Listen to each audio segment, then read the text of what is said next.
नमस्कार दोस्तों, आज मैं आ गई हूँ पार्ट 4 लेकर के डेस्टिनेशन वेडिंग का। ये पार्ट 4 है और ये फाइनल वीडियो है। ये शादी की जो एक जर्नी हम लोग स्टार्ट किए थे डेस्टिनेशन वेडिंग की, वो आज जा कर के मैं पूरी तरह से ख़त्म करने वाली हूँ। बहुत सारी मस्ती, बहुत सारा डांस, बहुत सारा तरह तरह के खाने, सब कुछ हो जाने के बाद आराम से सब रिलैक्स करो। रात को 1 बजे से फिर शादी शुरू होगी, ये हमें कहा गया। ओके फाइन, जब जैसा मुहूर्त होता है, हम लोगों के बंगालियों में भी उस टाइम पर ही शादी होती है। रात को 1 बजे हो या 3 बजे हो या सुबह को 4 बजे हो। तो यहाँ पर हमने सुना रात को 1 बजे से शादी का मुहूर्त है, तो उस वजह से सब कोई 11 साढ़े 11 तक सारे गेस्ट भी चले गए। उसके बाद हम लोग भी रूम में जाकर रेस्ट लेने लगे। बातचीत होने लगी आपस में सबके, क्यों हम लोग थोड़ा सा सो भी लिए। उसके बाद रात को 1 बजे से यहाँ शादी स्टार्ट होती है। और शादी का ये जो जगह यहाँ पे जो शादी हो रही है, ये भगवान का एक घर या पूजा का घर जैसे होता है, वहाँ पर शादी हो रही है। यहाँ पे जैसे हम लोग सत्यनारायण की पूजा के समय भगवान का पीढ़ा लगाते हैं, फिर वहाँ पूजा होती है, उस तरह से यहाँ पर पूजा हुई। और कन्यादान अभी हो रहा है। कन्यादान के बाद हम लोग फिर एक दूसरे जगह पे चले जाते हैं, जहाँ पर जाकर के आगे की शादी होती है। जैसे कि ये जगह चले आए हैं, ये है शादी का मंडप। शादी का मंडप तो हर एक शादी में होता है, हमारे तरफ भी होता है। हर एक शादी में ही शादी का मंडप एक रहता ही है। वहाँ पर अब शादी शुरू हुई। अभी रात के सुबह 4 बज गए होंगे अभी तक। तो अभी शादी शुरू हुई। और यहाँ पर भी बहुत सारे रिचुअल्स, बहुत सारे मंत्र, बहुत सारे फेरे, सिंदूरदान और मंगलसूत्र पहनाना।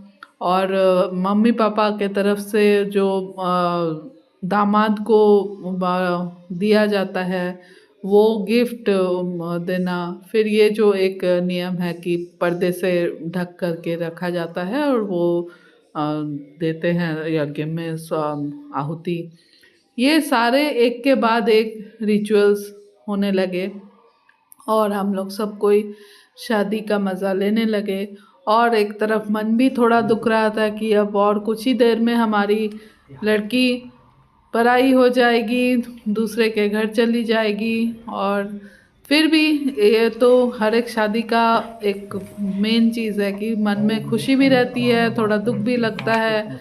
लड़की वालों के तरफ वालों को, लड़के वालों के घर में तो खुशी खुशी, नई बहू आ रही है, लक्ष्मी आ रही है घर में, तो सब कोई बहुत ही खुश रहते हैं। हर एक चीज़ उनको, एक बेटे के साथ एक बेटी फ्री मिल जाती है। तो थोड़ा सा हम लोगों को लग रहा था कि सुबह होते ही हम लोग वापस चले जाएंगे, क्योंकि ये डेस्टिनेशन वेडिंग है। यहाँ पे लड़की वाले ही लड़के वालों की तरफ आए हुए हैं, तो इसलिए हम ही लोग को वापस जाना है।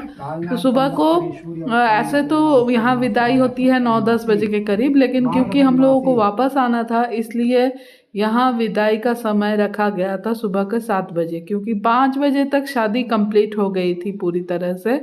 रात के 1 बजे से शुरू हुई, सुबह को 5 बजे तक कंप्लीट हो गई। और फिर 5 बजे के बाद सब कुछ समेट करके, जो भी जहाँ था, सबको होटल में जाना है, सबको पैकिंग करना है, ये सब करते हुए 7 बजे विदाई। और उसके बाद हम लोग चले अपने घर के तरफ। और ये लास्ट मुहूर्त शादी का, मंगलसूत्र पहनाया जा रहा है और इसके बाद ही शादी कंप्लीट होती है। दोनों एक दूसरे को मिठाई खिलाते हैं, लड्डू खिलाते हैं और शादी कंप्लीट होती है।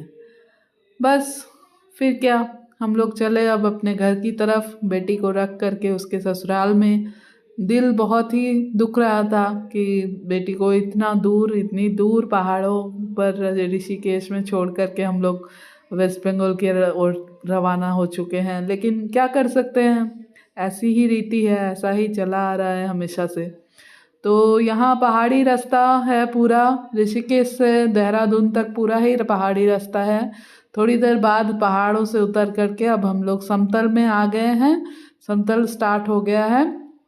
और इसके बाद बहुत ज़्यादा दूरी नहीं है, लगभग आधा घंटा 40 मिनट का रास्ता है ऋषिकेश से देहरादून एयरपोर्ट। और देहरादून एयरपोर्ट से फ़्लाइट पकड़ के सीधे 2 घंटे 30 मिनट के अंदर कोलकाता हम लोग पहुंच गए। और हमारी डेस्टिनेशन वेडिंग यहीं पे समाप्त हुई। बहुत बहुत बहुत ही ज़्यादा अच्छा लगा इंडियन कल्चर को इस तरह से एक दूसरे के साथ ओत-प्रोत होते देखना अपने आप में एक बहुत ही ख़ास मौका है। Bye bye.